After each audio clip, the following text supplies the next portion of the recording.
Swakato Bhagavata Dhammo Dhamma Namasami Sobandipano Bhagavato Sāvaka Sangho Sangha Namami Namo Tassa Bhagavato Arahato Samma Sambuddhassa Namo Tassa Bhagavato Arahato Samma Sambuddhassa Namo Tassa Bhagavato Arahato Samma Sambuddhassa Evame Suttam Ekam Samayam Bhagava Paranasiyam Viharati Isibhatane Bhigadaye. Whether one is listening to this in Myanmar or from outside the country, we know this is a very difficult time for many of us. In trying times like these, we can all use a bit more care and compassion in our lives. So on behalf of the team here at Insight Myanmar, I would like to say, in the traditional way metta is offered, may you be free from physical discomfort. May you be free from mental discomfort. May you not meet dangers or enemies. May you live a peaceful and happy life. And may all beings be free and come out of suffering.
You're listening to the fourth episode in our ongoing series, Love Letters to Myanmar.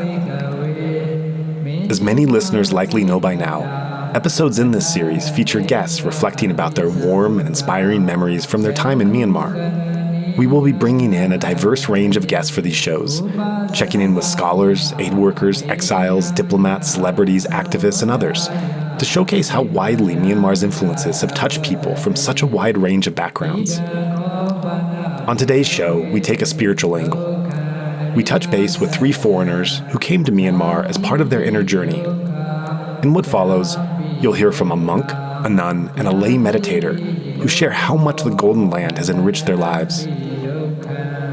As our longtime listeners are aware, the origins of our podcast platform has included a focus on meditation and Buddhist practice related to Myanmar.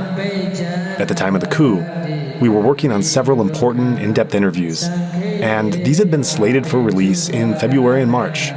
Of course, the Tathmada had other plans, and with this crisis now raging in Myanmar, we have shifted our mission to respond to this emergency as best as we are able.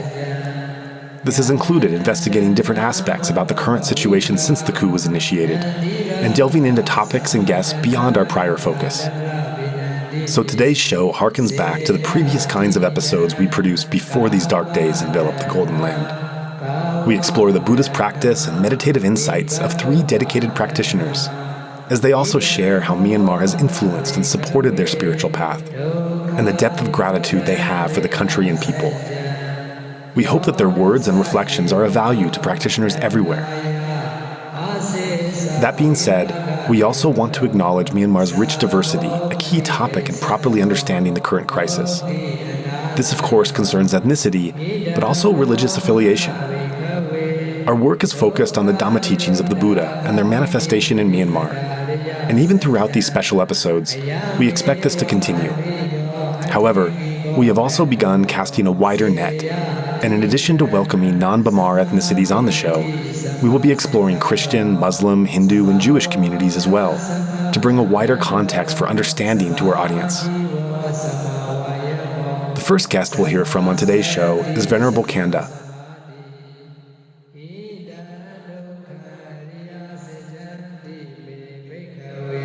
A nun from England who practiced for years under Tebu Toya Sayadaw. Next, we'll hear from Bhikkhu Rahula, a Mexican monk who speaks to us from his retreat center in Malaysia. Bhante's connections to Burma go back many years and include multiple temporary ordinations and study under several teachers. It's worth noting that I met both of these wonderful people early on in my own time in Myanmar, and I'm ever so grateful for my lasting friendship with them, as well as how they've helped and guided my own spiritual path. It's worth mentioning that each of these guests would very much merit a long-form interview exploring their rich spiritual biography, like we did before the coup. In fact, we had already recorded a long-form interview with Bhikkhu Rahula, but its release will have to wait alongside those others for the time being. In any case, we feel fortunate to at least be able to have these abbreviated discussions for now. Finally, we hear a talk recorded last year with Breno Libertado.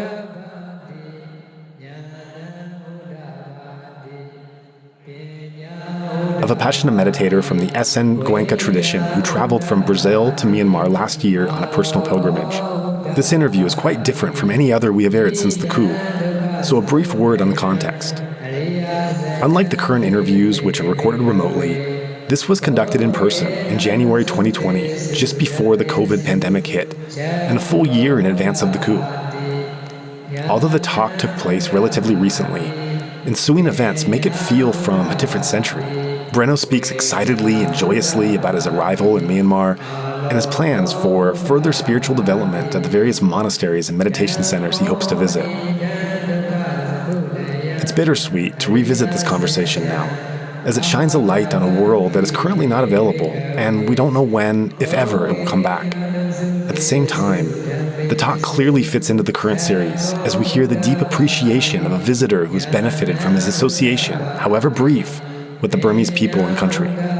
Finally, we want to be clear that this new series is not in any way intended, nor should it be seen as an escape from the current circumstances in Myanmar, especially for those of us now listening from places of freedom and safety. Rather, it is to help reground us all and why we care so much about this country in the first place. We hope these shows can aid us in keeping our hearts firmly rooted in the Golden Land, while also providing a sense of renewed energy and purpose as we face the latest developments. With that, let's get into the show that follows.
Hello, Venerable Chanda.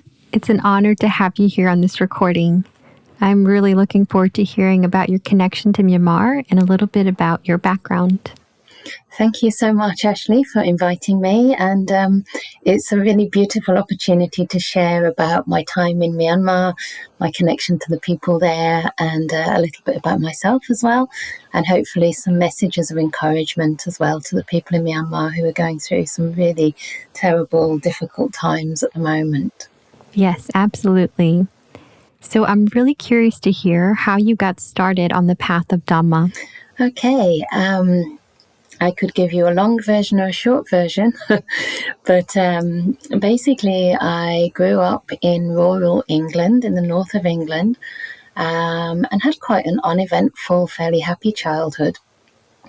And around the age of 15, I guess it's a time that we start thinking about our lives and where we want to be headed and what to choose to study and what sort of career we might want to follow. And I just had this very overwhelming sense of needing first to find the meaning of why I'm actually here, what this life is about, why there's so much suffering in the world,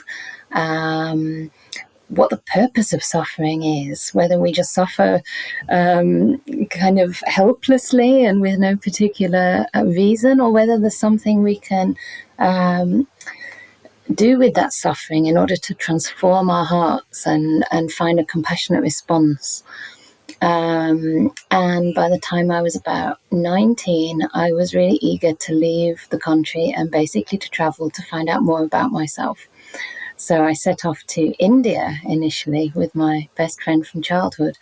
And it was an open-ended exploration that I didn't really understand much about at the time.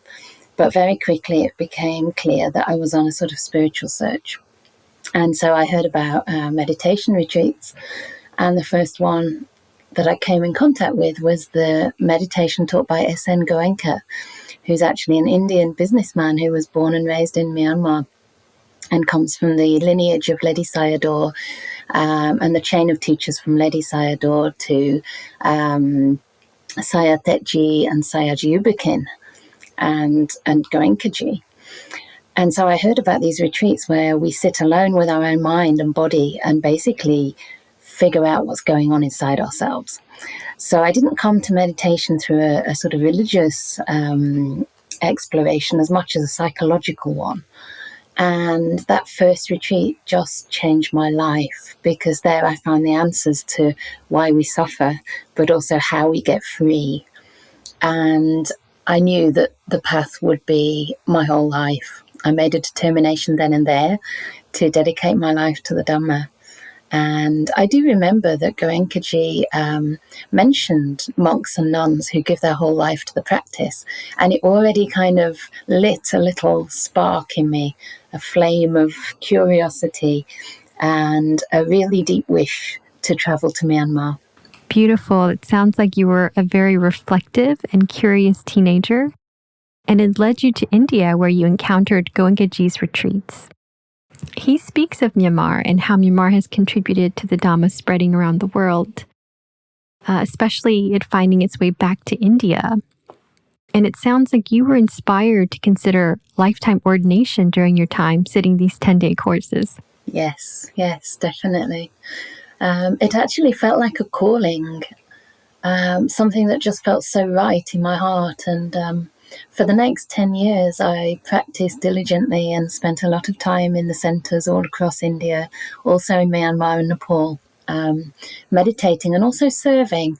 And I think that's another thing that I learned very early on from Goenkaji and the way he presented the practice. I always keep in mind that he said you can never measure progress by this or that experience on the cushion, but by a feeling of gratitude and a feeling to serve others.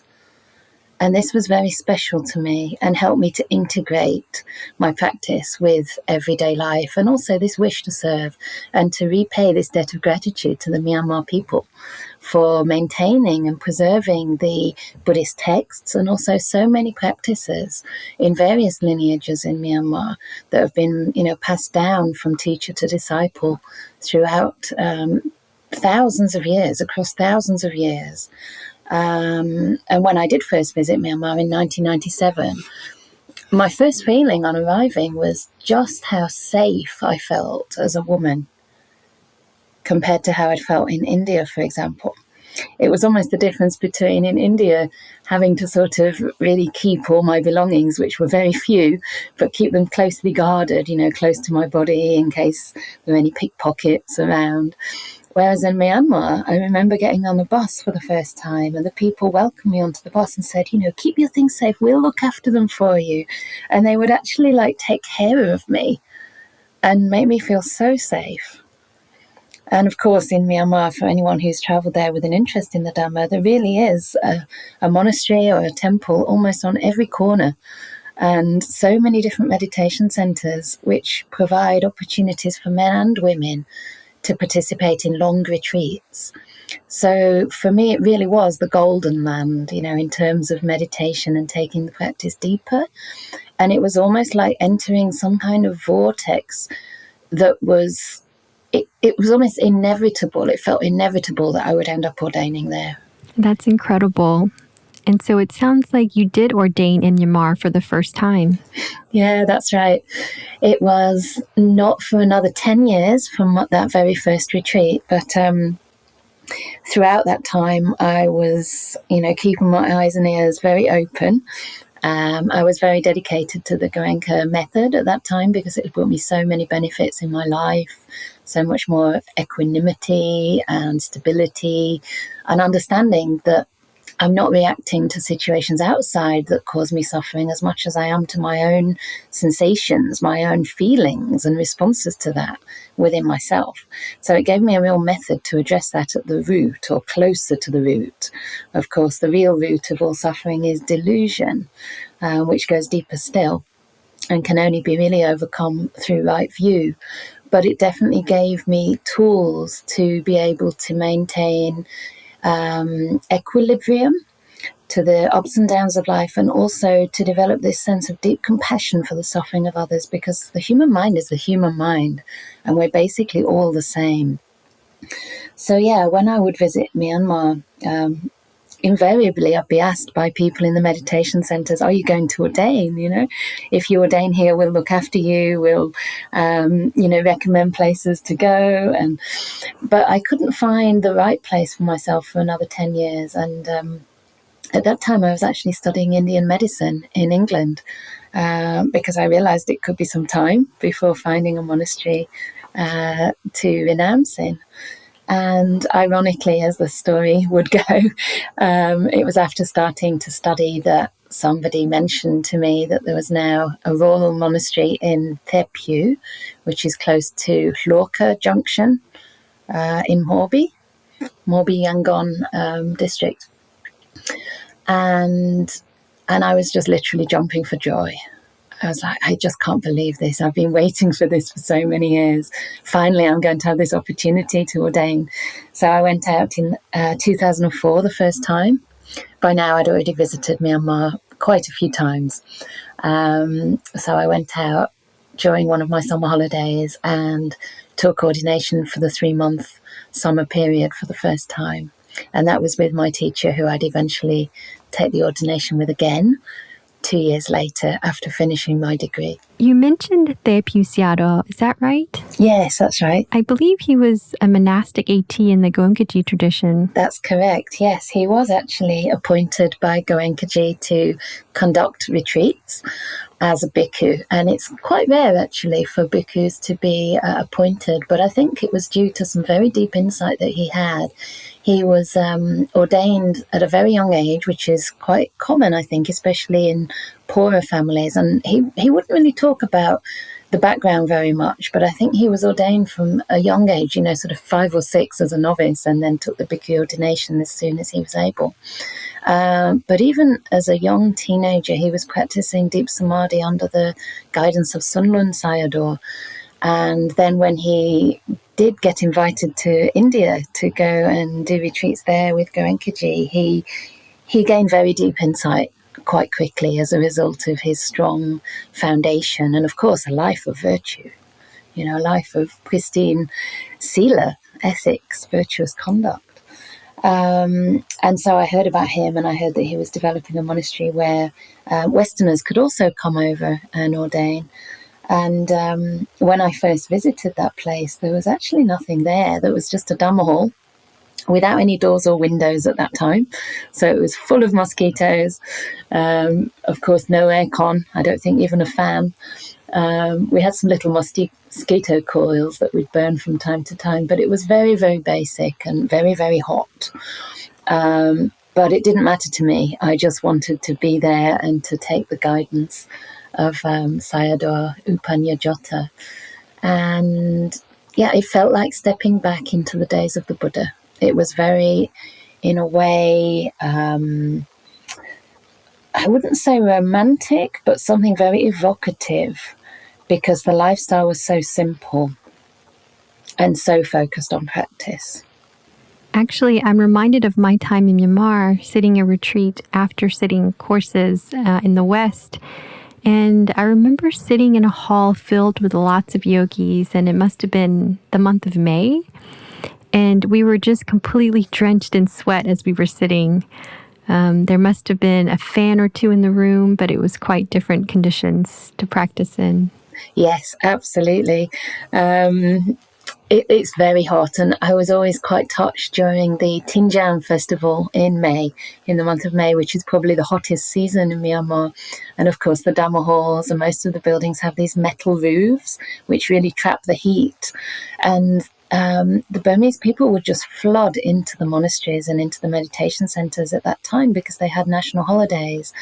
And I was just blown away by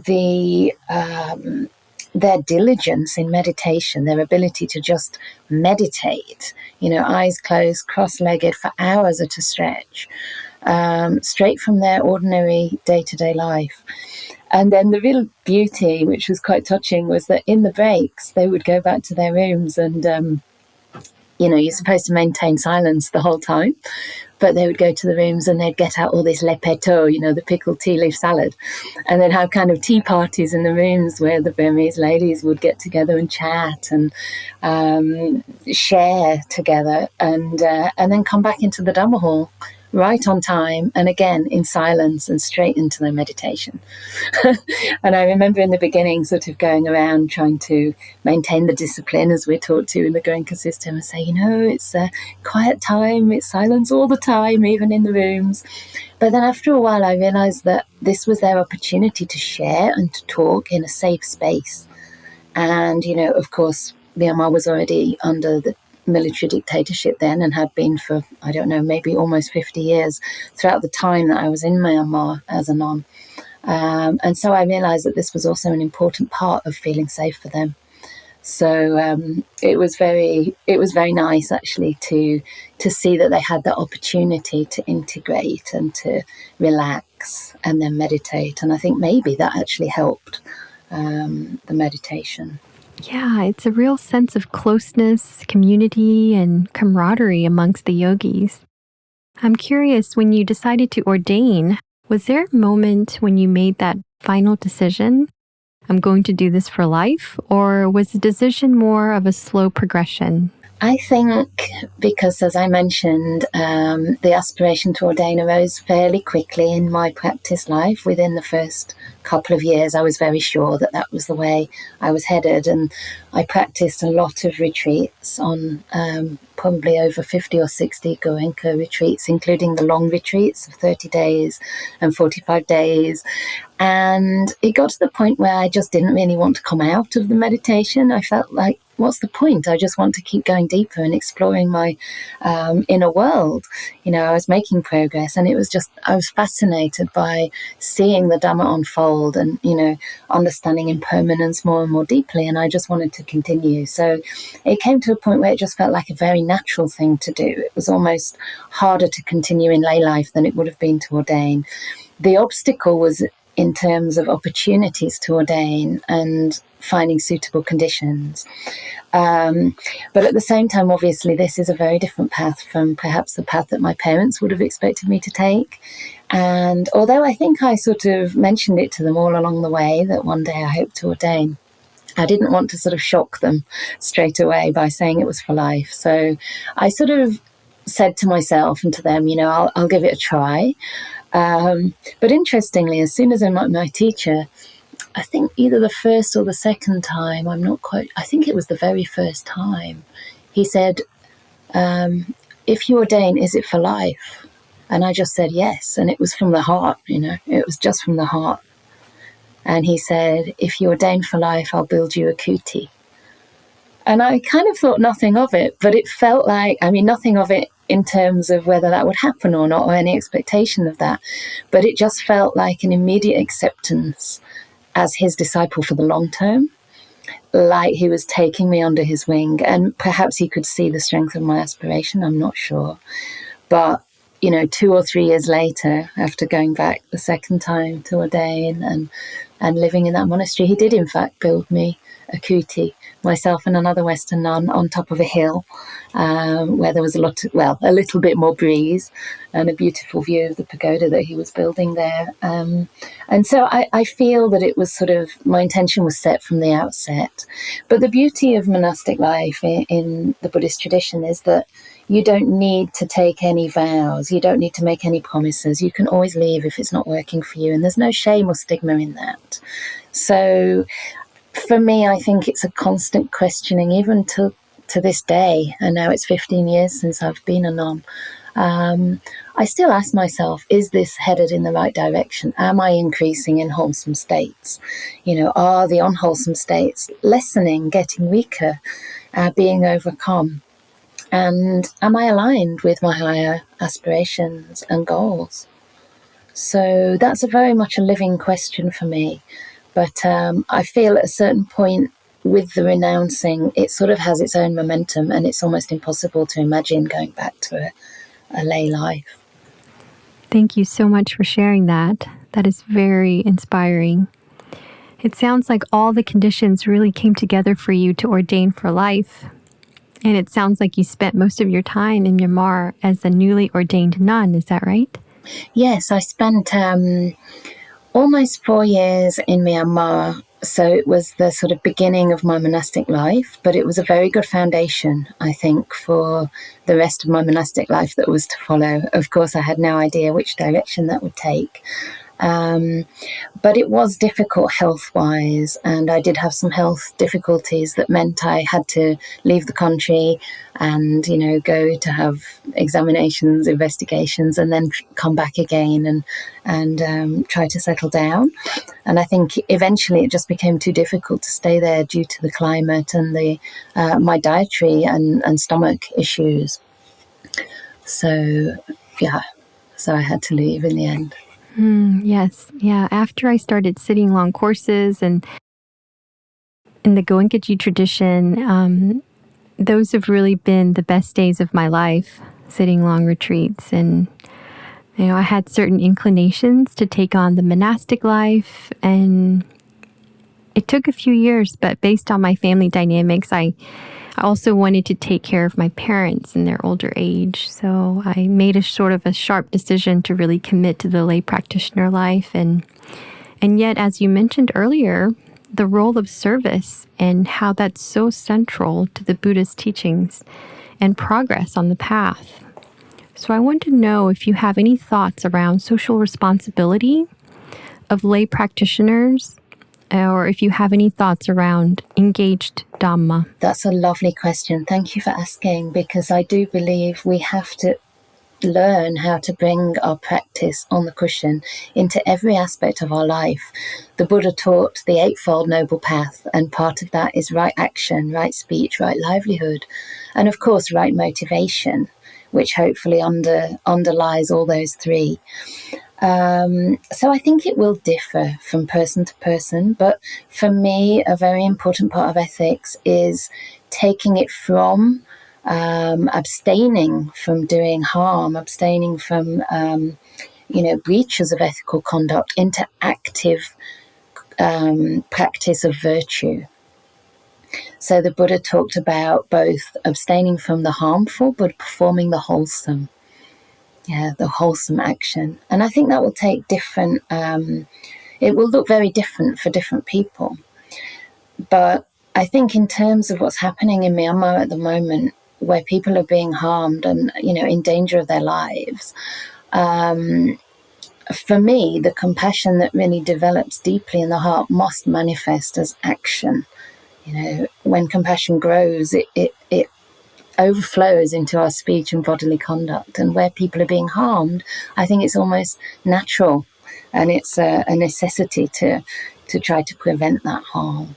So I can't really say how people should respond in given situations, because obviously I've never been in any situation like this, and I think it's very hard for us as Westerners or people who've been brought up in democracies to understand how it feels to have all freedoms taken away and to live in danger of our lives, without even doing anything wrong other than walking out to go shopping, walking out into the street. But I think, as long as our actions and ways of approaching any sort of social injustice are coming from the motivations of loving kindness, non-ill will, in other words, from non-cruelty, avihimsaka sankapa of the second noble path, second factor of the noble path, non-cruelty, non-violence, non-harming, and also renunciation, so letting go, then we are on the right track.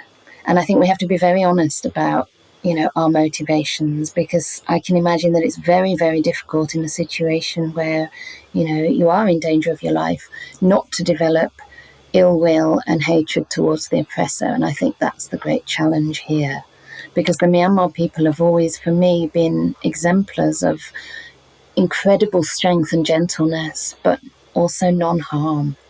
And I think, certainly in the beginning of these protests, it was the peacefulness and the commitment to non-harm, to non-violence that really, that gained the world's support, that gained international support and so much sympathy from the international community.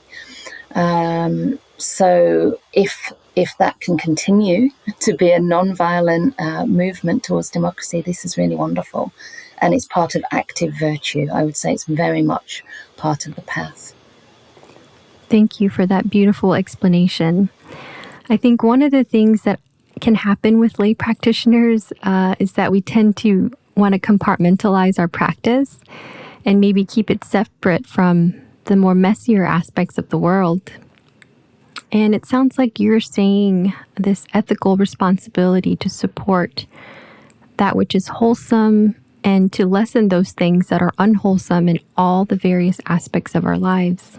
Absolutely, yes. And I think that's part of the renunciation. We're actually renouncing selfishness. We're renouncing clinging on even to our comforts and our silence, our meditation space at times, because sometimes we can become almost too attached to having certain conditions in which to practice. And we believe that we can't make progress if those conditions are not in place. Whereas actually, I think the practice is trying to train us to be able to face any conditions and maintain, continue to be aligned to the Dhamma. And as I said, that can take different forms. It's not only samadhi and sati, the last two factors of the path. It's also right effort, noticing, are my actions of body and speech leading to the wholesome states increasing and developing, or are they leading to the unwholesome states coming in and, gaining momentum in the mind, taking hold of the mind? And of course, before that, we have the sila aspect of the Noble Path, which again is to perform wholesome actions, not only abstain from harmful actions. So as I say, it will look different for different people, but I think as lay people, there's certainly an opportunity to engage. I mean, you're engaged in your everyday life anyway, with family, with work, with friends.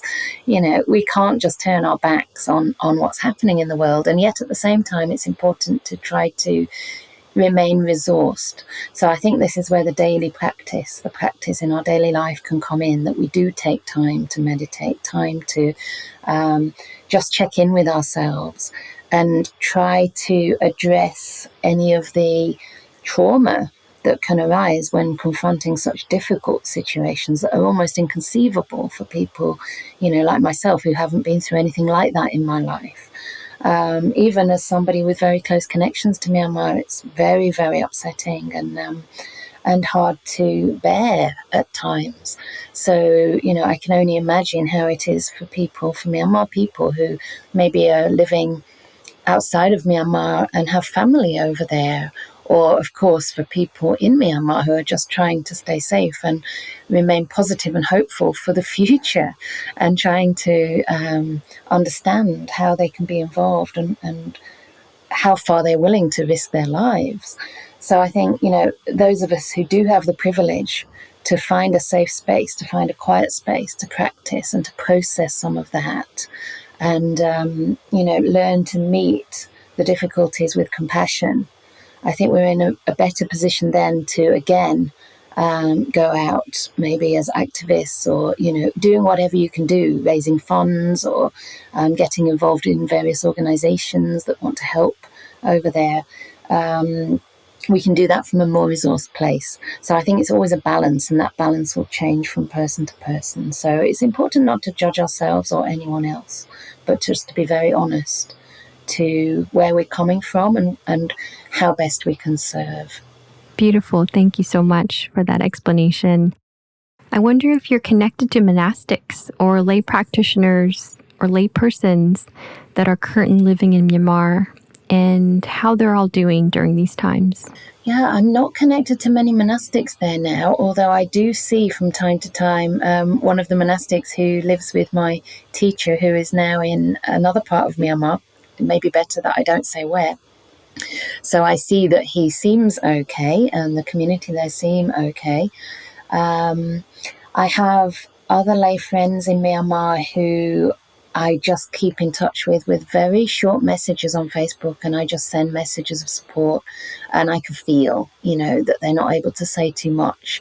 But their families also live in, like, one of my main supporters, her daughters live in Australia. So I've had more direct contact with them, and they can also, pad it out a little bit. But they just say that their hearts are completely shattered.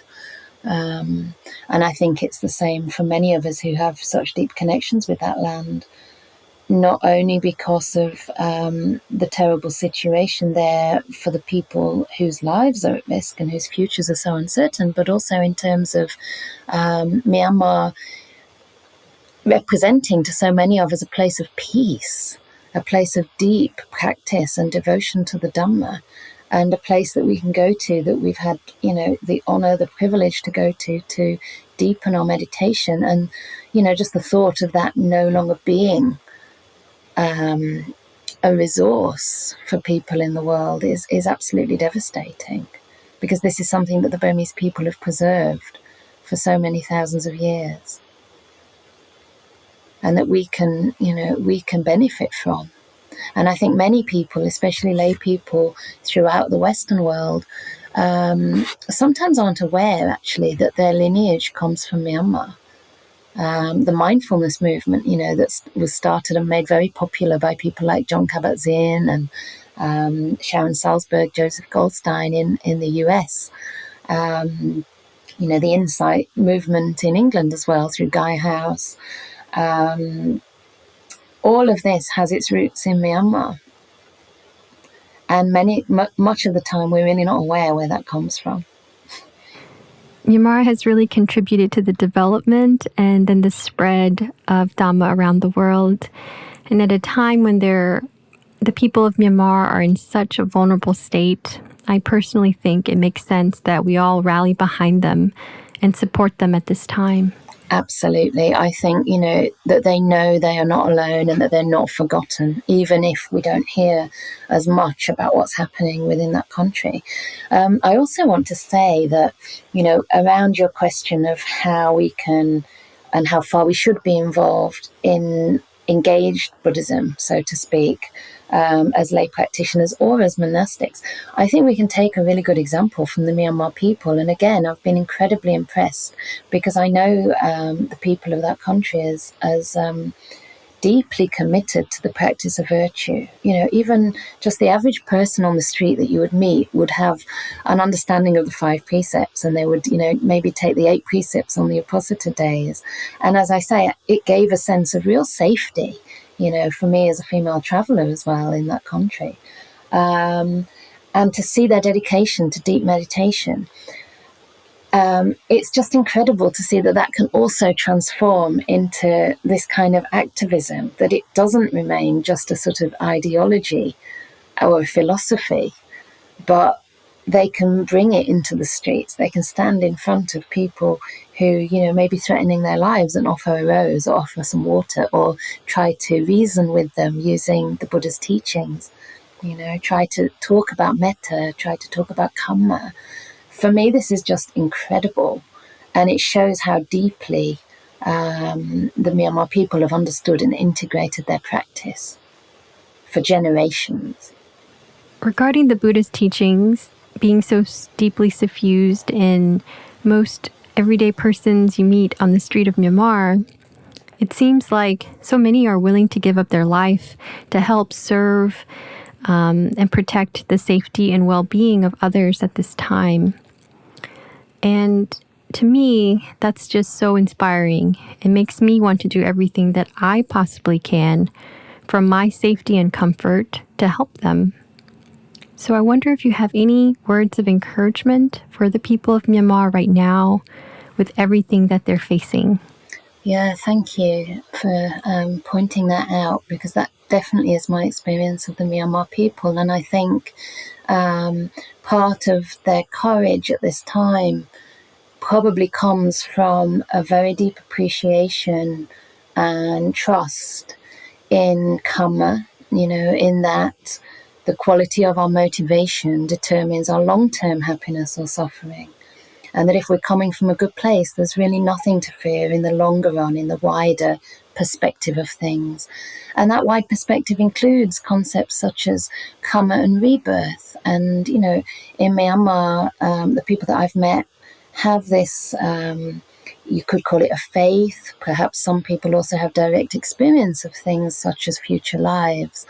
And I think this also can bestow a great courage and a bigger picture, a bigger perspective to the people there and to the meaning of what they're willing to sacrifice now. So I would just like to really encourage people, especially those who are willing to sacrifice their life, or maybe people who are living in a lot of fear about what is going to happen to them and their families, that, if you are on the path of Dhamma, if you are really coming from kindness, from compassion, from letting go, from this understanding that all you can take with you ever is as a sort of summation of the goodness in your heart, the good qualities that you've developed in this lifetime. Nobody else can take that away. You're going to carry that on with you throughout samsara into future lives. As the Buddha said, people can come with a 2-handled saw and cut you up into small pieces. But if we develop a mind of hate, we're not practicing the Buddha's teachings. And that's a very, very high standard of practice, and not one that we would invite upon ourselves. But I think there's a lot of meaning to that, because basically no one can harm you as long as your sila is strong, your sila is intact.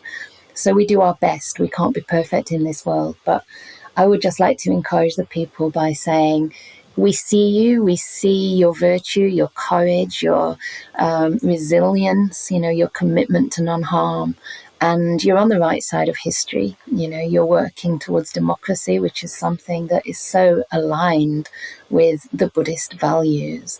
The Buddha set up the Sangha as a democracy. A democracy is something that gives everybody a chance. So if you choose to sacrifice, or if you have no choice but to sacrifice so much in pursuit of democracy and freedom from fear, you are on the right side of history, and you're on the right side of ethics. You're on the Buddhist path. So as far as possible, let's try to keep this a peaceful movement, because that will, in the end, bear fruit. I really trust that. Even if we don't see it soon. Hopefully we'll see it very soon. But remember, this is for the sake of future generations as well. And I think it's having that bigger perspective that is giving this movement such power. So the world is learning from the Myanmar people right now. And I think from my position, all I can do is humbly express my my gratitude, my respect, and also my support.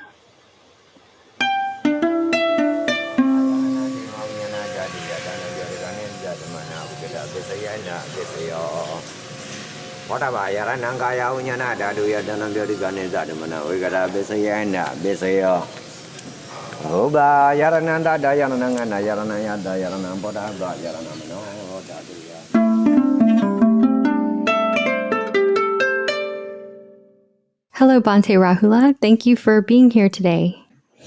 Thank you very much. I'm very pleased to be here, and thank you for the invitation. Yes. So I'd love to hear a little bit about yourself, about you and your background. I born in Mexico, and I lived there until I was 26 years old. And then I moved I started traveling. I was a musician as a lay person. And then I came to live in Asia for the last almost 20 years. And I got in contact with the Buddha's teaching. And then I went to Burma, and my whole life changed. Now I'm a Buddhist monk, and I dedicate my life full time to learning and practicing the Dhamma. That's incredible. And did you discover the Dhamma while you were in Mexico? No, actually, I discovered it when I came to Asia in Japan. I took my first Goenkaji retreat, 10-day retreat, and then I practiced that for about 4 years consistently. And then some questions starting to arise, and then I follow them, trying to go deeper into the understanding. And that led me to arrive to Burma, to different monasteries, and learn from different teachers much more varieties and ways of applying the Dhamma in our lives. Yes. That's beautiful. And so you mentioned that you practiced in the Goenka tradition for about 4 years, and then you went to Myanmar. What was it like for you to land in Myanmar after having sat retreats? Wow, it was like a boom, internal boom, boost in the practice, because while I was only practicing the Goenkaji tradition, it was mostly sitting meditation. But when I arrived to the monasteries, I recognized that there were much more to it. There are many ways to apply the Dhamma and learn from the Dhamma internally and externally in all kinds of postures. Although in the Goenkaji tradition, there are some courses about the Satipatthana, so I could see that more alive in the practice in Burma. It was really like a boom and a boost. I felt a degree of freedom and responsibility. The teachers, there was no one looking what are you doing, if you're sitting or not. So the teachers kind of give you the responsibility. You are responsible of your own mind, and you know what you do. We only want that you are aware from the morning you wake up until you go to bed. And then you can apply the mental stability and the techniques for any activity. So that really was a boost, because the life became the retreat. I didn't need it anymore to go to a specific retreat, although it's very useful. And if possible, I also try to do. Right now, I'm in retreat in Malaysia, in Sasanaraka, in a Buddhist sanctuary. So I try to do retreats and then apply the Dhamma in daily life. That's wonderful. It sounds like the monastic setting really supported your practice even more. Yes, right. I ordained for the first time in 2004. I ordained a few temporary times because I still had a lay life to attend. But since 5 years ago, I retired. So now I can dedicate all the time and energy to now learning, practicing, and also sharing the Dhamma. I'm curious to hear a little bit about your inclination to ordain. Was that something that you thought you would do before you went to Myanmar? When I was a teenager, I had some glimpses, because I was practicing meditation since I was 19. And I started with Hindu meditation, and the Hindu monks actually told me that I had potential to become a monk. So that really stuck curiosity in me. So I was not ready. I got a little bit afraid, actually, at that time. I was 19. And so when I was 27, I arrived to Burma No, a little bit. No, sorry. Almost 29 something. I arrived in Burma, and then I came to Shwe O Min, to the monastery with Sayadaw Tejaniya, and I discovered that I could ordain temporarily. So I thought, wow, this is a great opportunity to try it. I had this little curiosity inside, and I tried it, and I loved it since the first time. I really liked, because according to the mind that I carry, the tendency it has to have the surrounding and the rules help the mind to focus much more than when it is free credit for craving as a layperson. In my case, I would say that depends on the individual. In my case, it has been very, very beneficial to have these boundaries.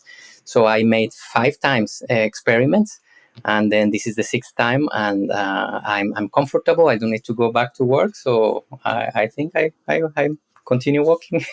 It has been great for, in my case. I recommend, if somebody would like to ordain temporarily, can know. I have to say that at the beginning is quite awkward.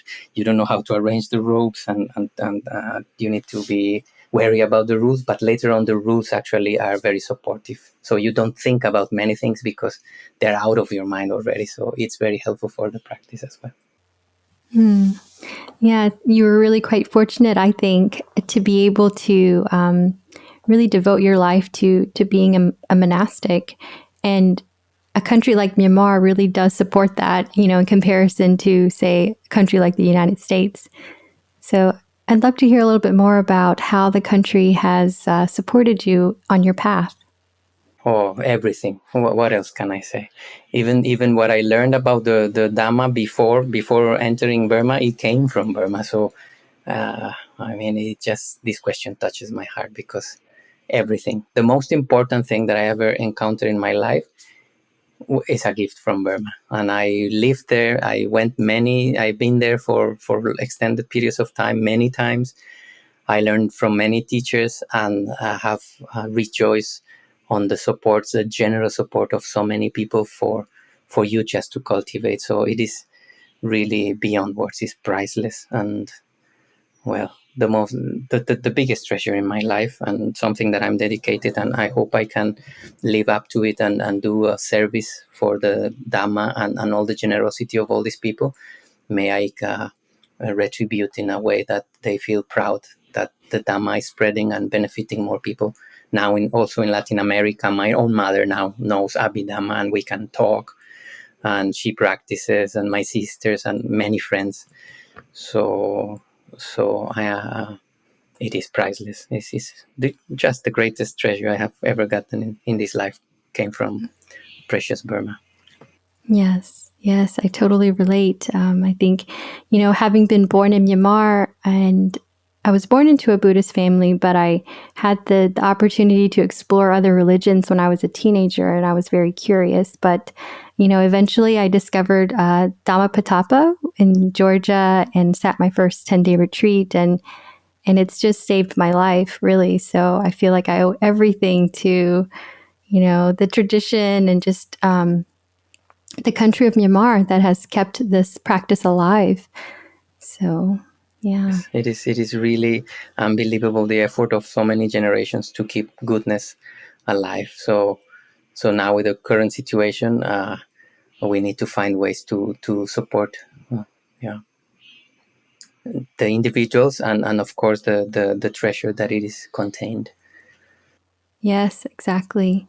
Yeah. And so I wonder, after arriving to Myanmar, was there any challenges, regarding the language or the food or even the climate there? Nothing really. The benefits were so great that the little challenges that were present were insignificant, really. That was my case, yeah. Nothing, no. A little bit hot sometimes, but no problem, really. Yeah, and so earlier you mentioned that pariyatti has played a central role in your practice, and there was a big difference between sitting silent retreats and then actually going into Myanmar, where you had access to more studying of the Dhamma. Can you tell me a little bit more about that?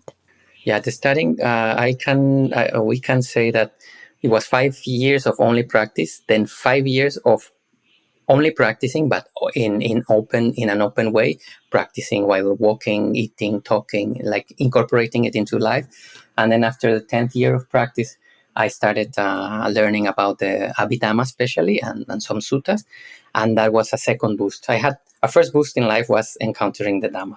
A second one was when the Dhamma became life, alive, not just sitting, but in any moment. And as I was wake up. And then later on, when the study, that was a third boost that I can describe simply like the first years of practice, the teachers will tell you what and how to do. But then when you study, you learn the why. But when the why comes in, the whole practice takes a very different depth and meaning, because you know, why are you doing this? Where are you in the development, and what are the next either challenges or things to be addressed, or the successes that you are look up for in your mental stability. And then the whole practice starts becoming more complete, I will say, because you know the importance. You understand now why the beginning the teachers just give you the precepts, but then later on you understand why. Then they give you the meditation technique, and then later on this is why, because you are attacking these hindrances. And then you start with sila, then you start stabilizing the mind, and then wisdom will come. But often, if we try to find all the wisdom that the Buddha got by himself, it will take us eons as it took him. So fortunately, in the terms of wisdom, I would say is the most important side of learning and studying, because the Buddha left the wisdom already as a map. So we can use at the beginning that board of wisdom to start contemplating our own practice, hoping that it starts becoming an actual experience. And in small ways, it does. So we know what we are looking for, where are we going, and where we are in the practice. And that really makes a big change. And when somebody asks us about the practice, we can more certain refer them to the scriptures and tell them, yeah, here the Buddha says this because of this and this and this, cause and effect, cause and effect, cause and effect. It becomes much more logic. And I will recommend to anybody to really open up to both sides, to of course continue practicing, but studying is essential.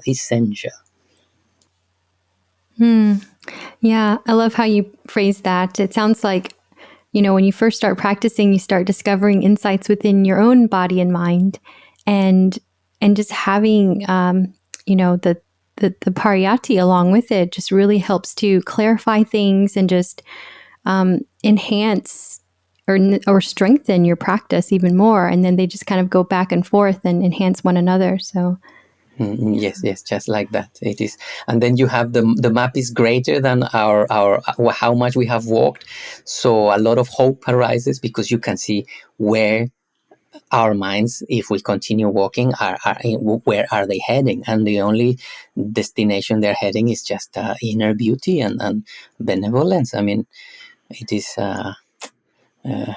very inspiring to see. And then there is so much to incorporate in our lives that it gives a boost in energy and wanting to continue doing it for our own well-being, that of our families, and many other people. So it sounds like your time in Myanmar has really had an impact on your development in Dhamma, as well as just your development as a human being. Definitely. If I have never touched ground in Burma, in Myanmar before, I would be a very different human being. It changed my life. I mean, I devoting my life, and my teachers, the teachers, not just mine, but everybody's teachers are there. And the gratitude and how much it has shaped the way I see. And now many more people that are learning the Dhamma in Spanish. It's just surprise after surprise. So it has changed many people's lives, and I think many people who is listening will agree with it. We have seen all these precious gifts. It's amazing. Mm-hmm. Yeah, and so you mentioned that you've practiced under different teachers, and I wonder if there's a particular teacher that really stood out during your time in Myanmar, or have played a central role in your development. There are a few. Sayadaw Tejaniya to incorporate the Dhamma into life, to make our life our retreat. I think is key. I still am in contact with him, and Venerable Sayadaw Nandamala Bhiwamsa, which is my preceptor, and all the learning I have learned from him, all the all the information and wisdom that he possessed. He is very skillful in putting it into simple words. And there is another teacher with whom I had a great gratitude, but he is not in Burma. He's Burmese but lives in Macau, and I was living in Macau for a few years. So actually the most theory and understanding of the scriptures has come through his generous time, hours and hours, days and months, actually years, that he spent sharing the Dhamma. So not in Burma, but as a Burmese Burmese monk and Burmese community who supported him and my studies there. So these three teachers are dear, but there are more teachers who I have had the fortune to learn things a little bit more informal or for less period of time. But I would say the main teachers will be those three. They. Bhante, earlier you mentioned that with everything happening in Myanmar right now, that it's so important for us to do everything that we can, especially because of the Buddhist teachings having been preserved there and still in existence there. And so I wonder, as a monastic, what role do you think other monastics can play at this current time? Mm-hmm. Well, first, I see two dimensions to the help we can give. One is to the people themselves. It doesn't matter who. It doesn't matter whoever is suffering. We need to see it and try to do something about it. And as you mentioned, the preservation of the Dhamma. Another thing to point out is that we cannot put, since monks we have a different way of living. We have chosen to take a different way of living, separate from that of our previous lay habits. We must, in the same way, understand that the things that a monk or a lay person can do are different. So one of the things, even in the scriptures, the Buddha was not encouraging the monks, for example, to get involved into politics. And that has a very simple reason and a very logical one. The Dhamma is universal. The Dhamma is here to help human beings free from suffering. So as soon as a monk takes a side, the people from the other side will not come to him. So the people from the other side will not listen to the Dhamma. So then the beauty of it, the link, the universality of it is broken. That is why it's very delicate for monks or they will need extra skill to find a way to be helpful, remembering their oath, their primordial responsibility. So I would say that as a monk, I will speak as a monk. I think as a lay people, we know what we can do, being generous, supporting any cause that we feel. But I think in general, all of us, we must go beyond parties or sides and start looking as humans. Among humans, there is a problem. And we know, and the teachers and the Buddha left very clear where things are right and where things are wrong. So harm somebody else because of your personal interest is wrong. From any side, it doesn't matter who is doing it. So from this moral stand, I think one of the duties of the monks is one to continue reminding, to give comfort to people who is being a victim of it, regardless of the side, to remember the bad consequences of doing bad and remember the good consequences of doing good.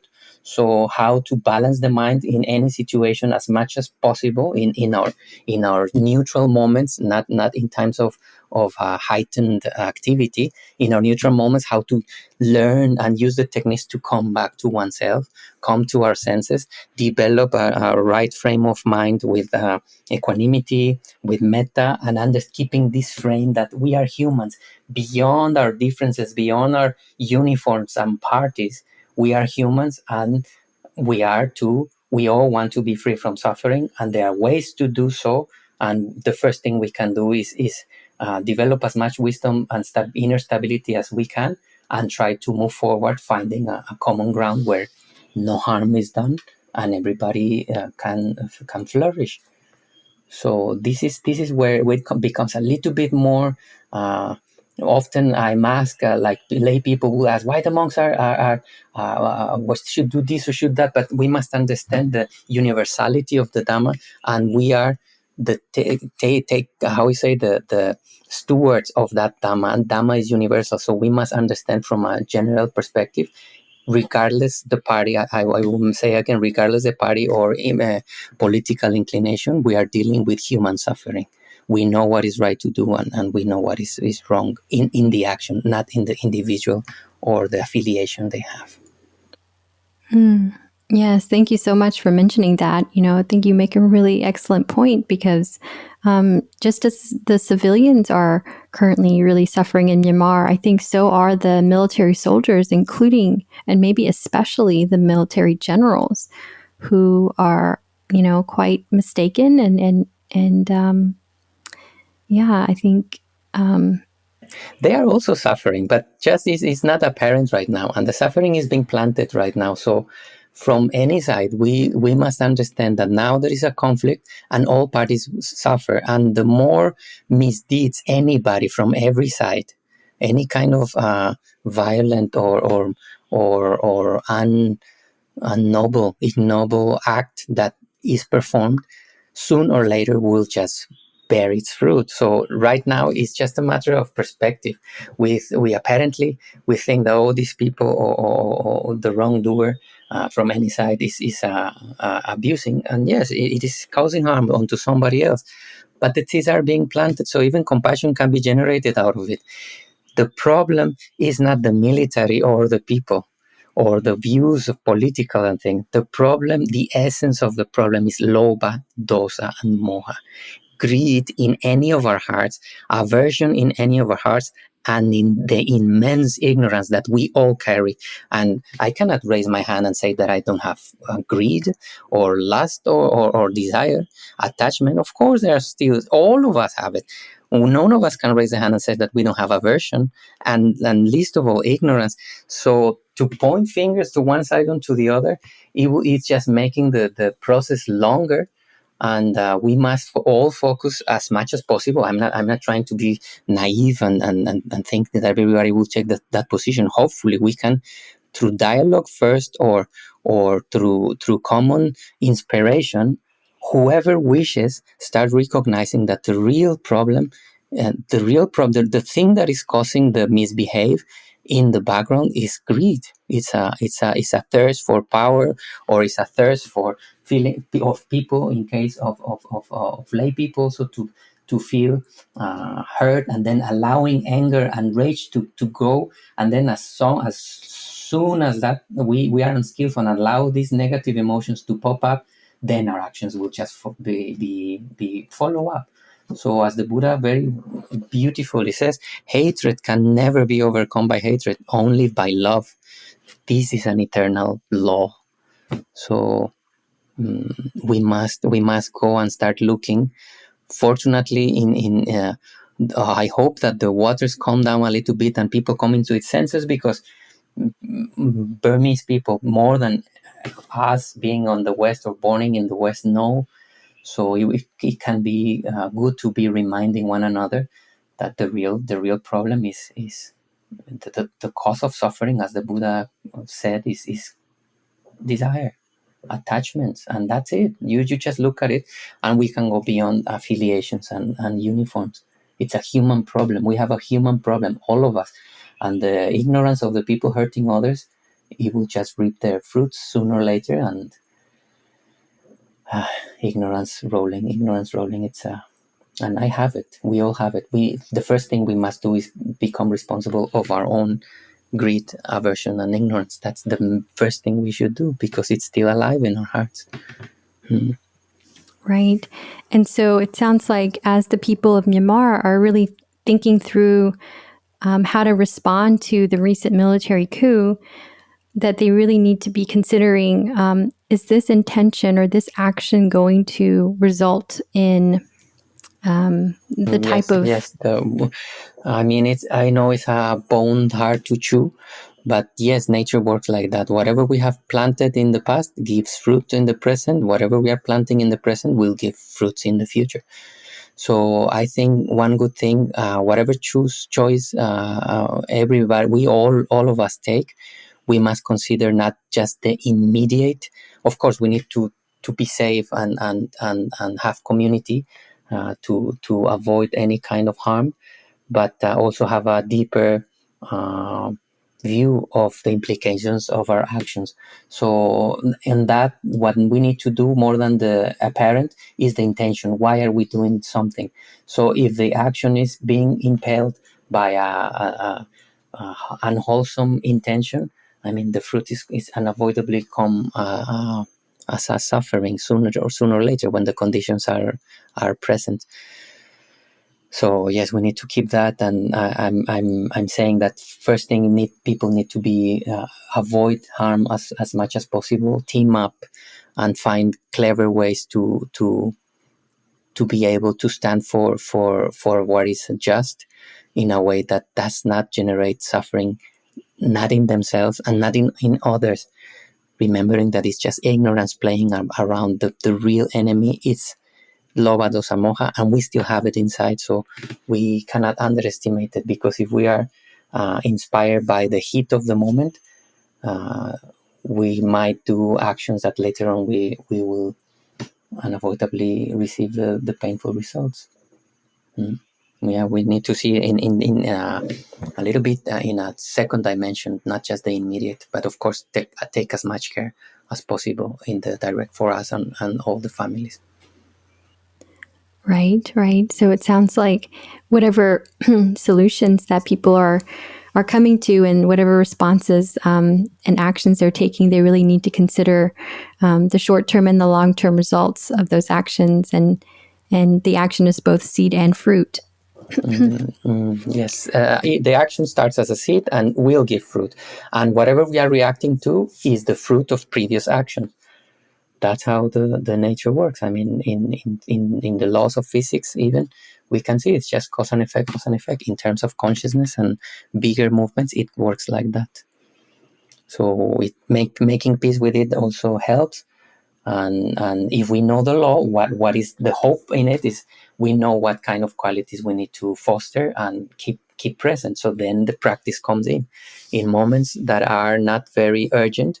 We need to find a way to come back to our senses, come back to a middle point, and reframe our mind with the wisdom and benevolence, compassion as much as possible, even for the aggressor. People don't know what they're doing, the harm they're doing to themselves. We are to ourselves as a humanity. Right, right. It's like our enemy isn't the aggressor themselves, but it's the aggression.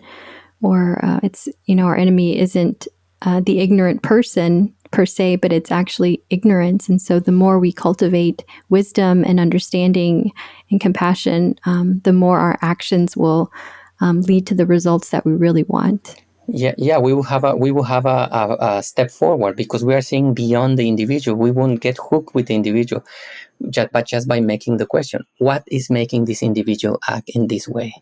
And you will see immediately the negativity will come up.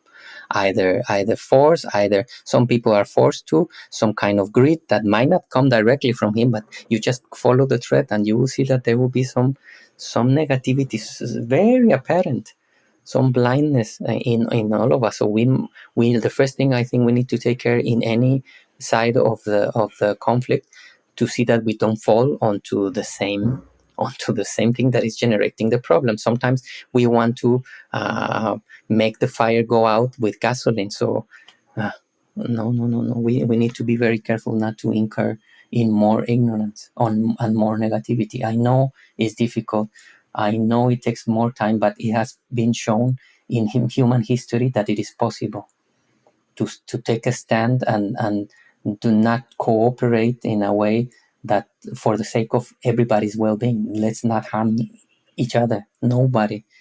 But of course, there are many dimensions to it. We are just talking, and the problem is bigger. But hopefully we can keep the vision clear, at least to keep mental inner balance. Well, I'm so thankful that you shared that piece of wisdom with us. I think it is a very important message, especially right now. As violence continues to increase, I think, we want to respond or react very quickly, grabbing the nearest bucket of liquid, and it may be gasoline instead of water. And so just taking the time to really get clear within ourselves, what is the right action here? I wonder, Bhante, if you have had a chance to speak with any of your teachers, if they've been able to offer any words of wisdom themselves or encouragement that has been helpful to you during these times. Well, I have had, because of the internet cuts, I've had little contact with our teachers, and as far as we know that they are fine, but we haven't been able to really have longer conversations. So no, I only know they are good. We send brief messages, and that everything is flowing, and we're trying to support as much as we can from where we are. I see. And I wonder what kinds of things have been helpful to you recently. I wonder if meditation itself, or if you have found any certain scriptures or instructions from the Buddha that has been helpful to you. Well, remembering the nature of the world was one of the things. Is a little bit dry, the subject, but then later on always finishing with some metta and compassion also, for as we were speaking before, not just for the people that is being abused, but for the aggressor also. They really, the ignorance, they don't know what the seeds they are planting and the fruits that they will get, not apparently. So practicing both, stabilizing the mind, trying to find ways to support with inspiring also the students to donate something, or see, follow the situation in a way that does not shakes the mind to the point that we get hopeless. So always keeping a view that things change, and each is life, and as difficult as the things seem right now, it will also change sooner or later, hopefully soon.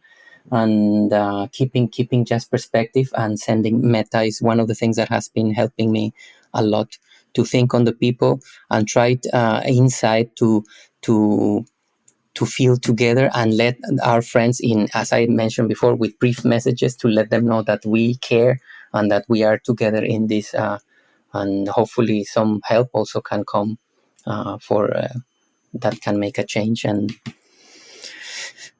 wishing for the wisdom of all of us. Yes.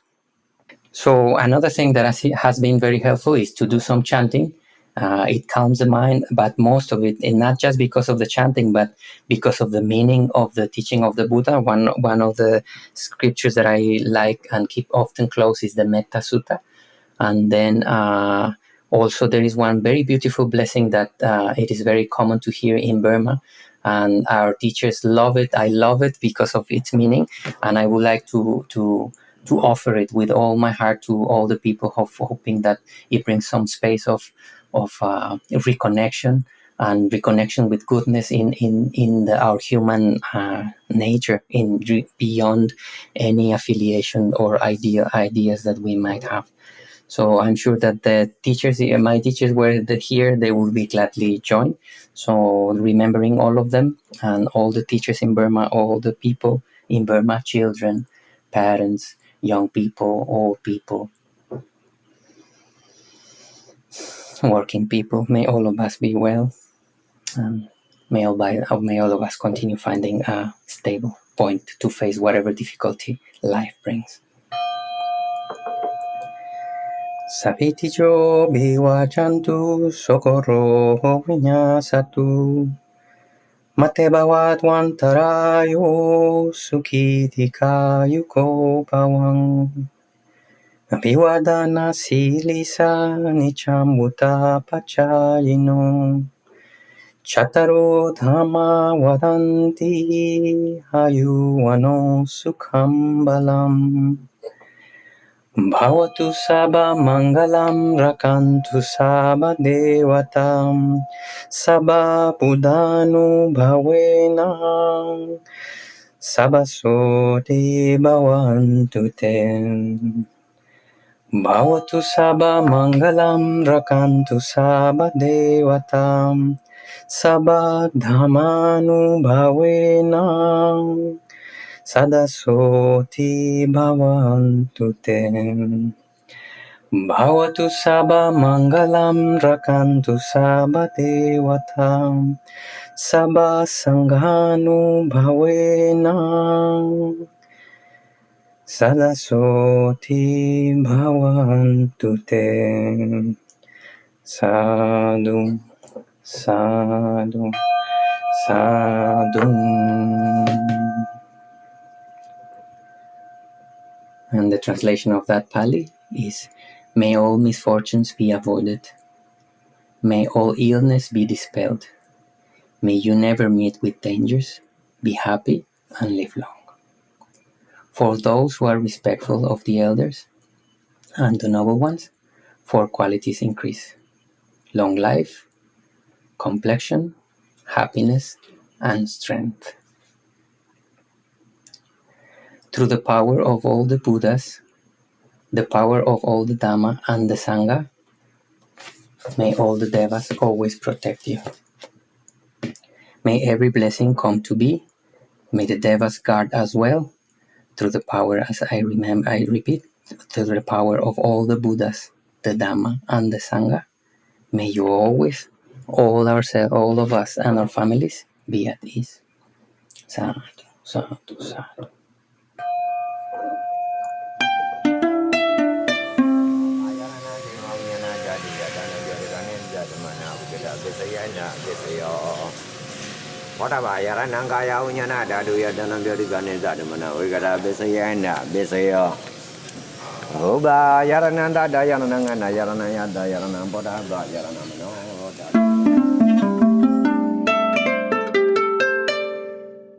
All right, so we were just talking for a few hours before this, so now we might have somewhat of a repeated or continued conversation.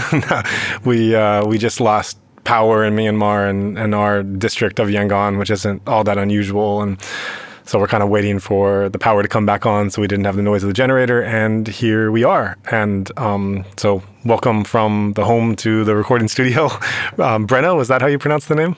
Yeah, actually the Brazilian way is Breno, but many people don't have the ra, so Breno is fine. Yeah, I don't think I do. We don't have that sound in Burmese language either. Nice.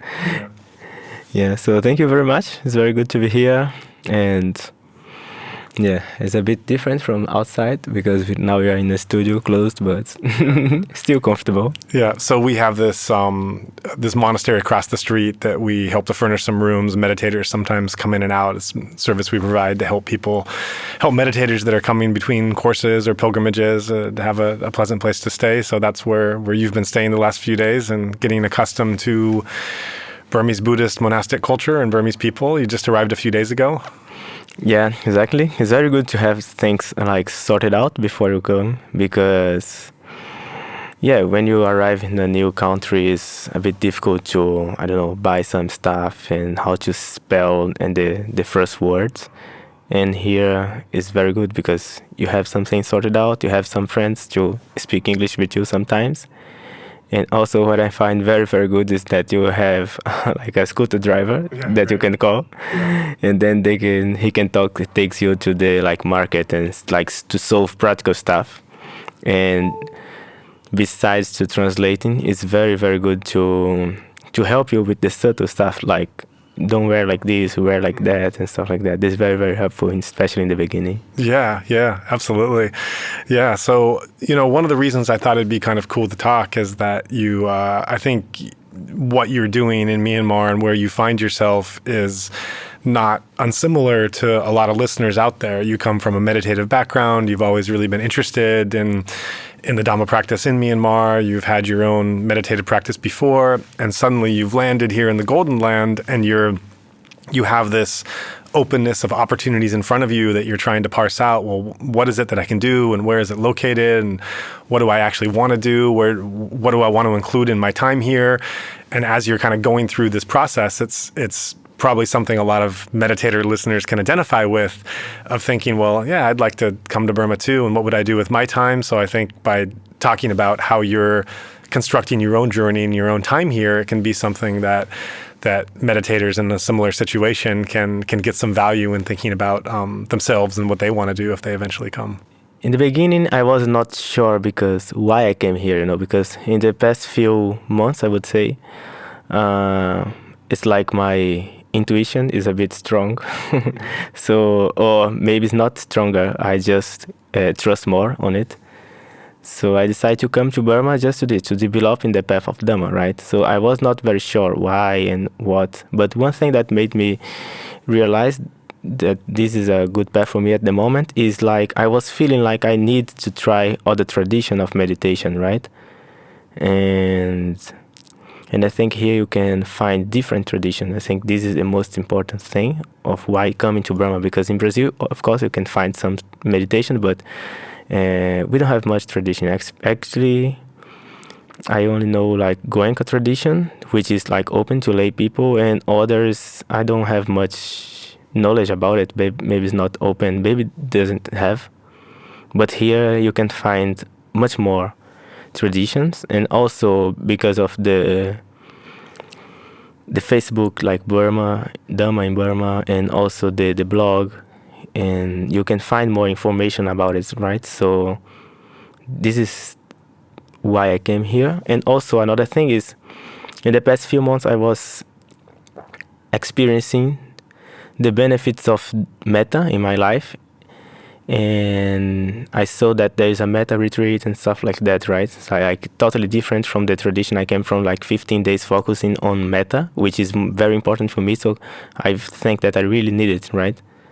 So when I came across this, I just saw that without planning, I have booked a flight which was on time, and without planning, I could apply for this retreat, even though it was late, let's say like this, but they still have got a place. So I think this more or less like this, like to take advantage of the time that your mind is more relaxed and more, it's more quiet, and to feel that intuition which comes and to trust in it and then go for it. So you were talking about the Cham Yam Yang metta retreat that you got into, and it's a really hard retreat to get into. They actually they post the enrollment something like 9 months or something before the retreat begins, and they even have an announcement of when the enrollment is going to be posted, just so it's fair for everyone.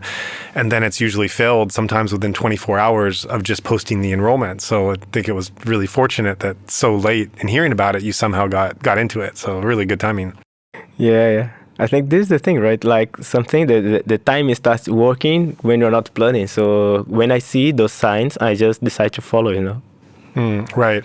And so you were talking about coming from a meditative practice in Brazil and then wanting to come to Myanmar to expand on the types of practices and experiences you could have here. What was what meditation tradition are you coming from? Yeah, I used to practice actually I still practice on the Goenka tradition. I've done my first course in Brazil in 2017, and I was in such a big need of meditation that straight away after my first course I was already meditating. And I came back to the course like 2 months later to serve and to sit the second course. And then since then I'm meditating every day, like I was really needing, I was thirsty of it. And also I've done this in England, and then I came back to Brazil, and then I enrolled like long-term service in a center. Like I was meditating, applying it in my daily life, not only meditating when I sit, but in the daily life, right? When we try to apply it.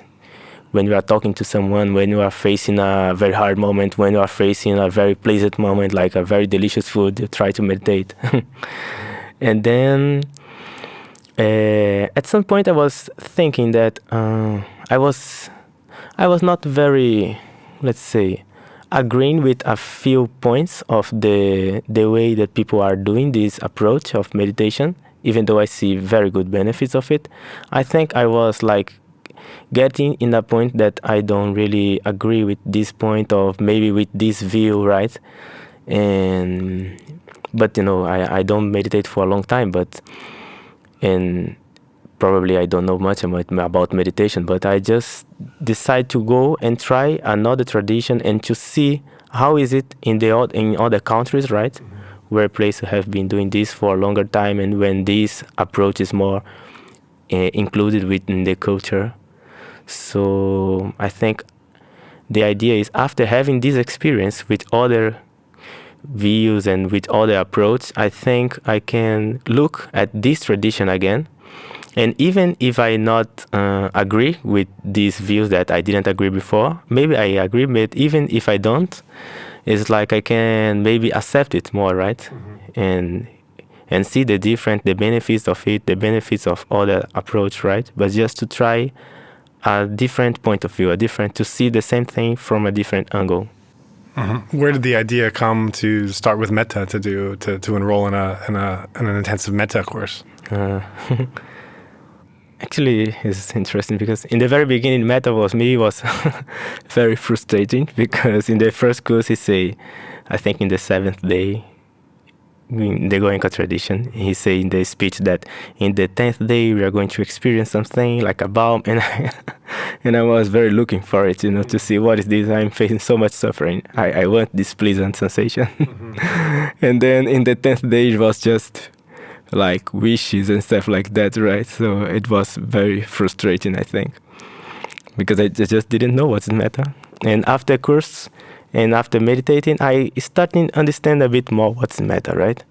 And when I came to England, I remember in the metta day, the center manager, he came because in England there are sites with 2 centers. So a center manager come from one side to the other side in the metta day and did nothing rather than stay quiet far away from the Dhamma hall.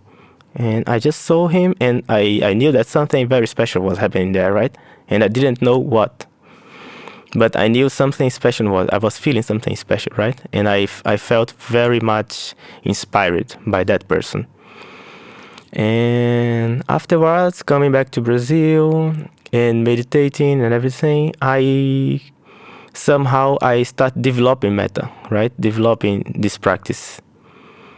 Even when I was in England, doing metta to a couple of friends, which was in a different time, and I don't know, the metta was growing within myself, right? Mm-hmm. And then I was starting witnesses the benefit of it, and the benefits of metta is not only for myself; it's for everyone, right? Mm-hmm. And this is what makes very, very special. And also, after very strong, intense meditative hours, I start trying just to do metta afterwards, even though, just after a meditative intense feelings, I just start to do metta, and it was very, very beneficial, right? From one hand, I was feeling like I come from a war, I was very tired and exhausting, and that's it. And then I start meditating, using metta for some time, and it was fresh again, like life is sweet again. Let's smile, right? And it was very good. And also, afterwards, when I came back and I was in my daily life, not only in the retreat, but in my daily life, I was using metta, and it was proven to be very, very beneficial in the daily life, right? Mm-hmm.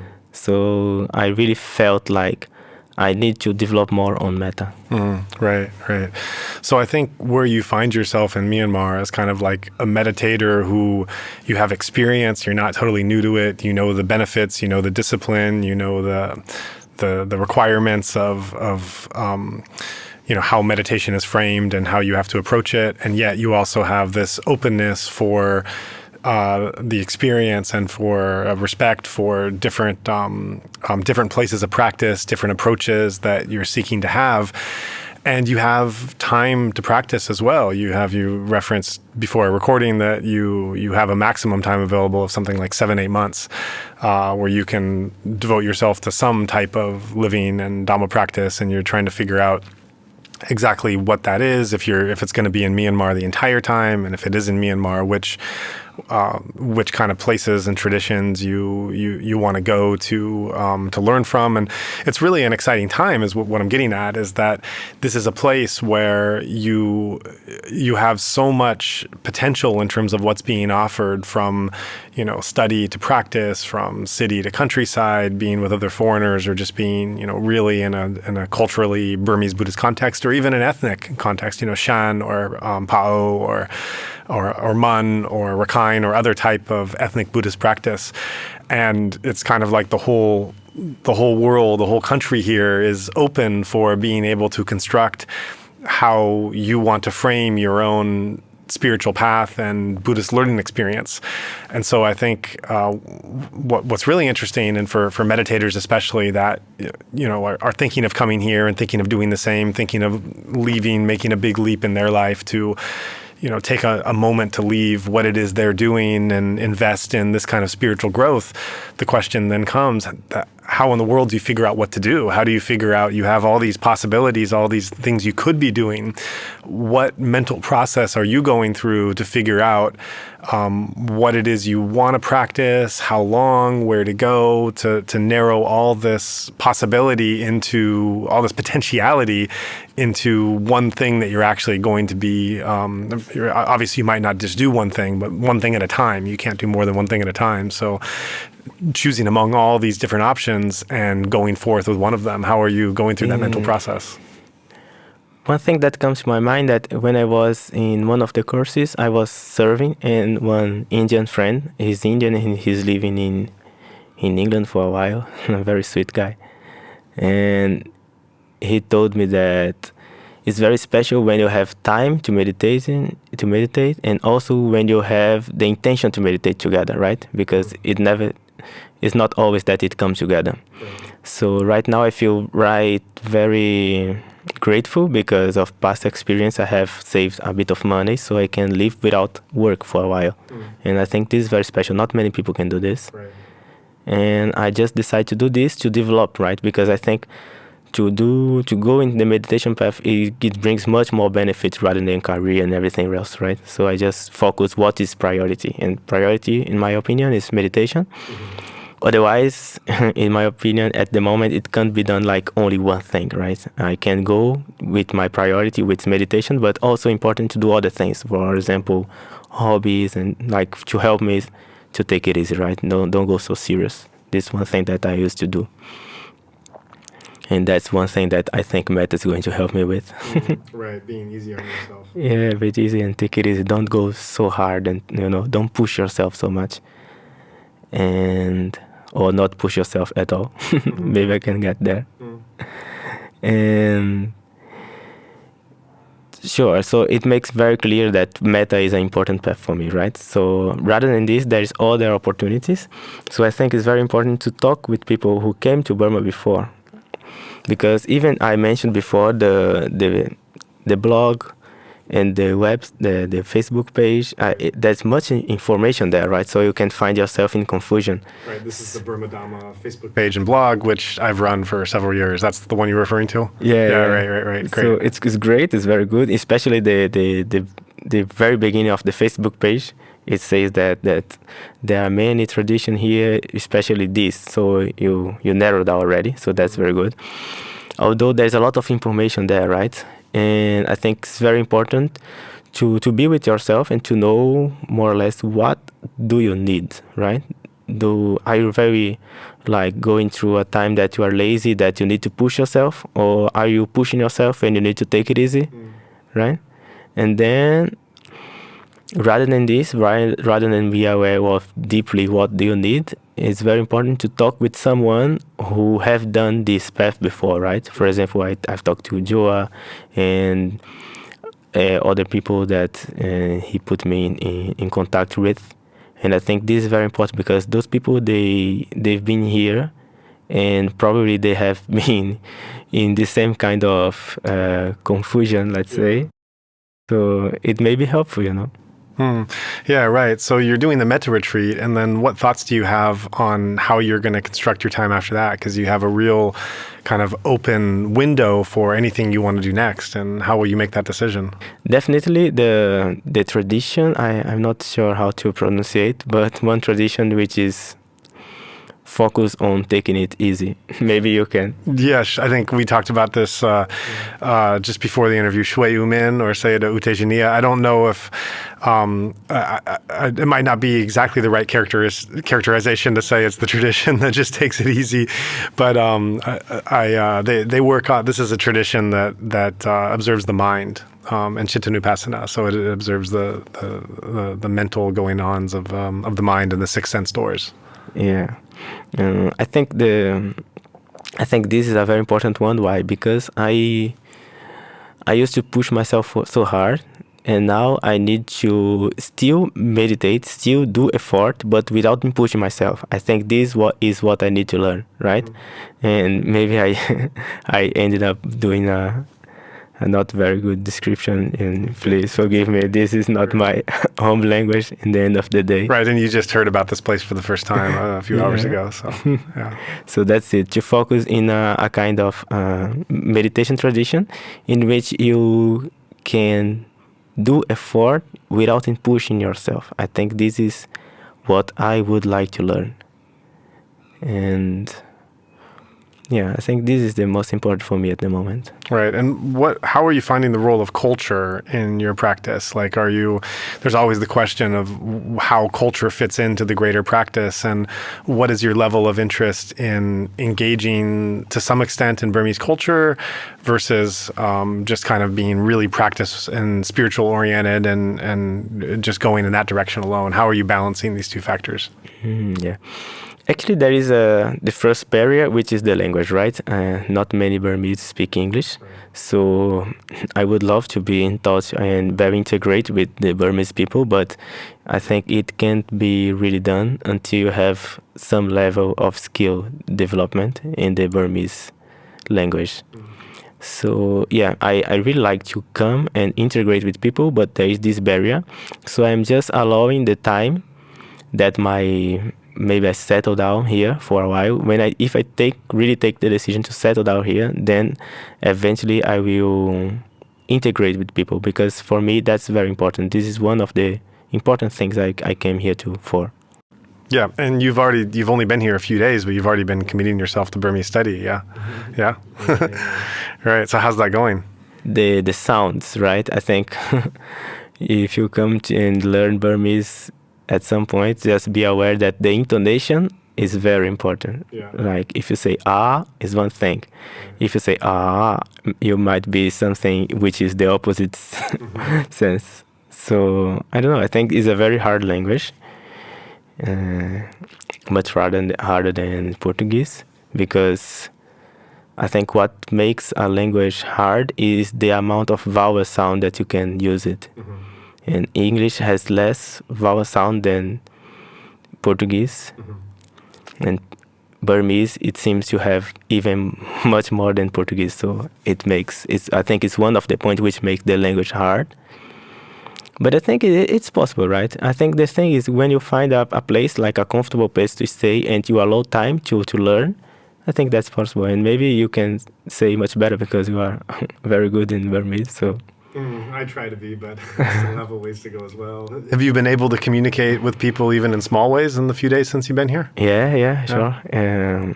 Like with a few words, and also with body language, right? Because I think when you come and you allow yourself to be present, you understand the conversation, just with body language, you know what people are talking about more or less, and you can make some intervention and talk. And also sometimes very practical stuff like enda pe nama ale, and just to memorize a few. Where's the bathroom? Yeah. And just to memorize the name of the dishes, right? So you can go anywhere and ask, for example, the name of the drink. Pose takwa pipa. What's your favorite dish? Can you say that in Burmese? Oh man, it's tomato. Tomato. Tomato. Yeah, like the rice with egg inside on top of it. Yeah. Can you order your food in Burmese yet? Yeah. Tomato, napeto, chautito. Nice. Chensu ba, chensu tembate, and chensu piwe, right? Please. Yeah. Yeah. And the food here is very, very good. I don't know why. I think, the way people do is very delicious. I don't know whether it's very healthy or not. There's a lot of oil. A lot of oil, right? But it's very, very delicious. I think this is one of the very good points of the tradition here, the culture. Yeah, and speaking of culture, so what have you learned about Burmese culture, Burmese people since you've been here and interacting these last few days? Casual, very casual. You go around, you find a friend, you go with them, like... Easy to meet people? Yeah, very easy to meet. And then you go along with people and you talk a lot and you talk a little bit, just like without really planning your time, right? This time I will do this. This time I will do this. I think it doesn't have too much. Right.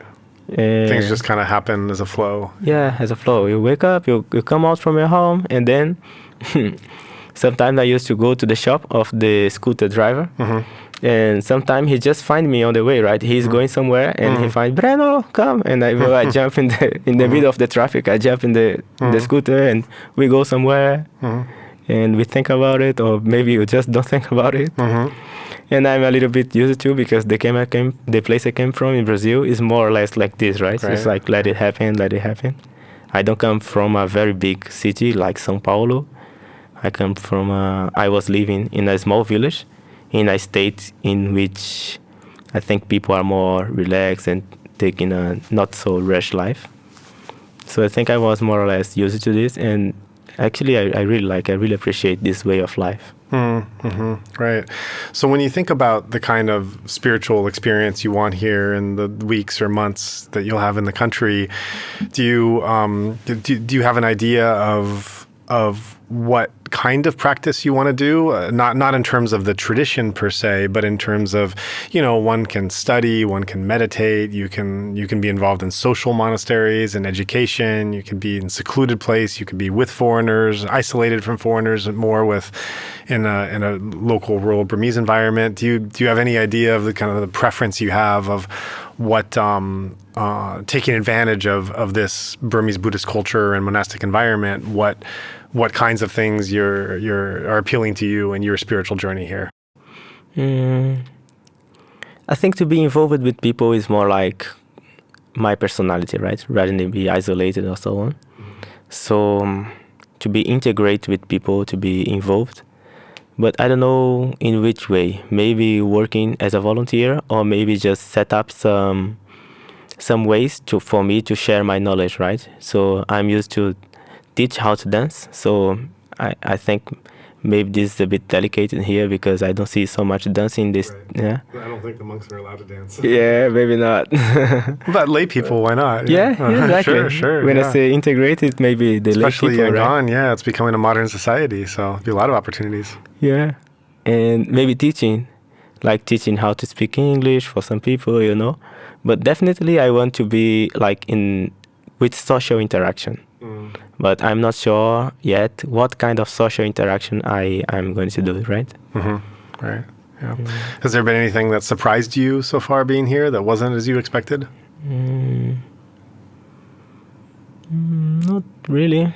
I think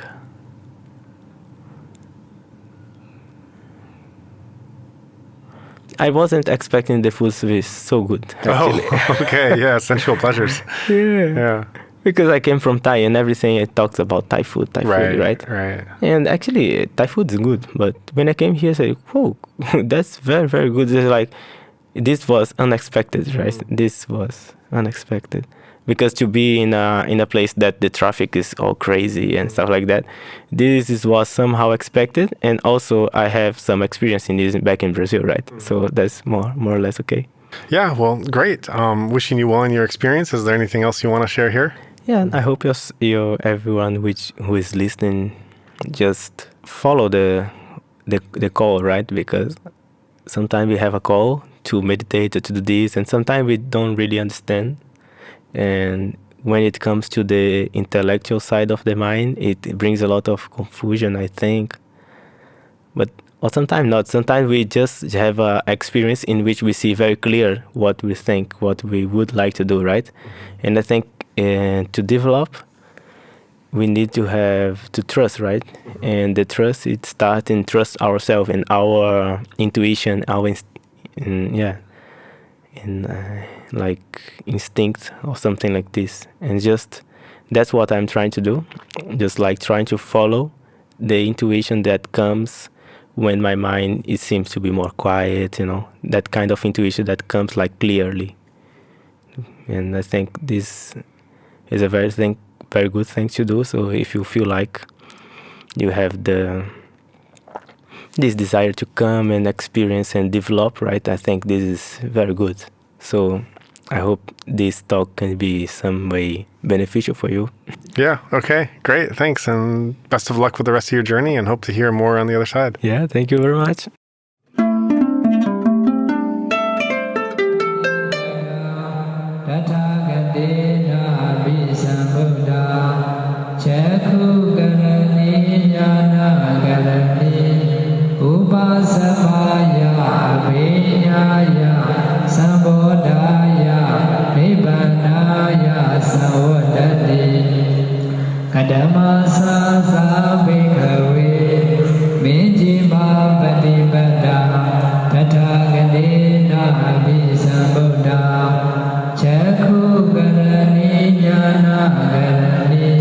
Thank you for taking the time to listen to this show. I understand that this is an enormously difficult time for many people these days, myself included, and just the mere fact of staying informed is helping to keep a focus on this pertinent issue. And the only way that we can do our job of continuing to provide this content at this very critical time is through the support of generous donors, listeners like yourselves. So if you found this episode of value and would like to see more shows like this on the current crisis, please consider making a donation to support our efforts. Either monthly pledges or one-time donations are fully appreciated, and all funds go immediately into the production of more episodes like this one. Thank you deeply in advance, and best wishes at this time. If you would like to join in our mission to support those in Myanmar who are resisting the military coup, we welcome your contribution in any form, currency, or transfer method. Every cent goes immediately and directly to funding those local communities who need it most. Donations go to support such causes as the Civil Disobedience Movement, CDM, families of deceased victims, and the purchasing of protective equipment and medical supplies. Or if you prefer, you can earmark your donation to go directly to the guest you just heard on today's show. In order to facilitate this donation work, we have registered a new nonprofit called Better Burma for this express purpose. Any donation you give on our Insight Myanmar website is now directed to this fund. Alternatively, you can visit our new Better Burma website, which is betterburma.org, and donate directly there. In either case, your donation goes to the same cause, and both websites accept credit cards. You can also give via PayPal by going to paypal.me/betterburma. Additionally, we can take donations through Patreon, Venmo, GoFundMe, and Cash App. Simply search Better Burma on each platform and you'll find our account. You can also visit either website for specific links to those respective accounts or email us at info@betterburma.org. In all cases, that's Better Burma, one word, spelled BETTERBURMA. If you would like to give in another way, please contact us. Thank you so much for your kind consideration.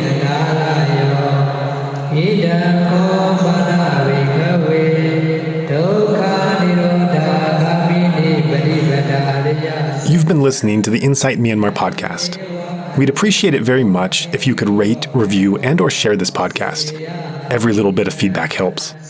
You can also subscribe to the Insight Myanmar podcast on Apple Podcasts, Spotify, Stitcher, or wherever else you get your podcasts to make sure you don't miss any of our upcoming episodes.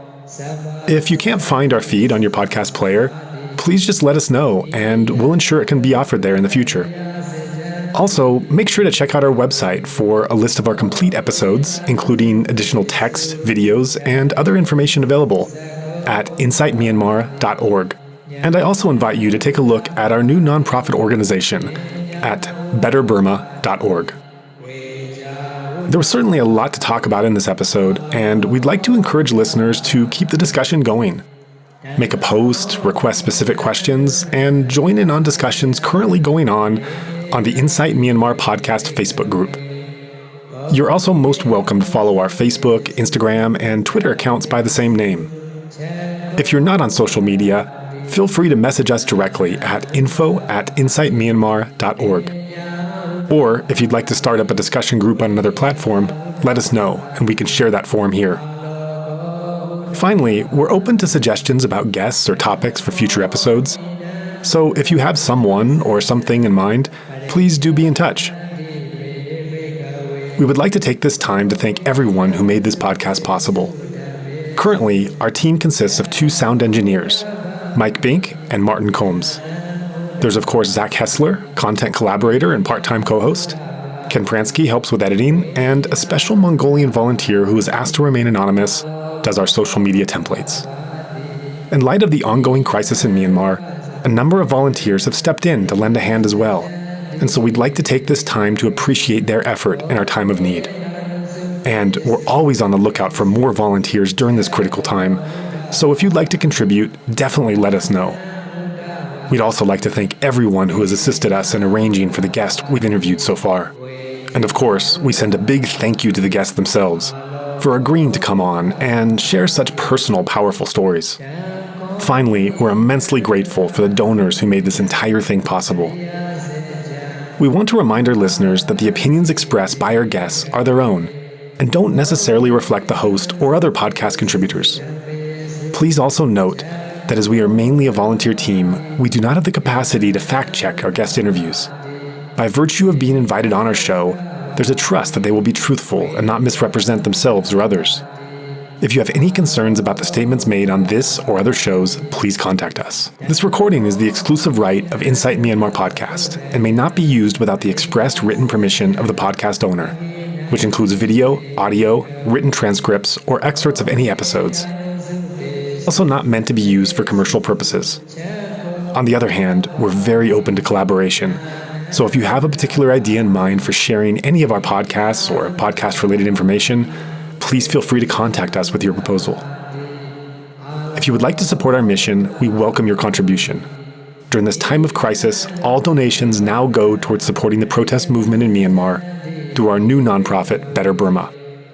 You may give by searching Better Burma on PayPal, Venmo, Cash App, GoFundMe, and Patreon, as well as via credit card at betterburma.org/donation. You can also give right on our Insight Myanmar website, as all donations given there are directed towards the same fund. And with that, we're off to work on the next show, so see you next episode.